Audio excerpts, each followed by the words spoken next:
Hello, in this video I'm gonna show you how you can mute and unmute keyboard sounds on Motorola Edge 50 Ultra. So if you want to turn on keyboard sounds or if you want to disable them, you need to open the settings. In the settings you want to scroll all the way down and go to System. In System, choose Keyboard, go to On-Screen Keyboard and then tap Gboard.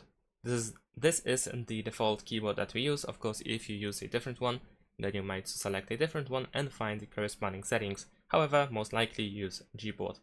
Now over here in settings you need to open preferences, and here we have sound on key press. We can enable this option and we can also adjust the volume on key press.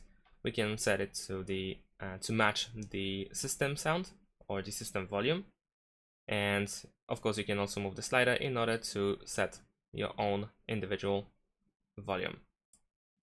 We can also press default over here in order to turn it back to default. So now if I open keyboard, then you can hear that I have keyboard sounds, and if I go back and disable sound on key press, then I don't have keyboard sounds anymore.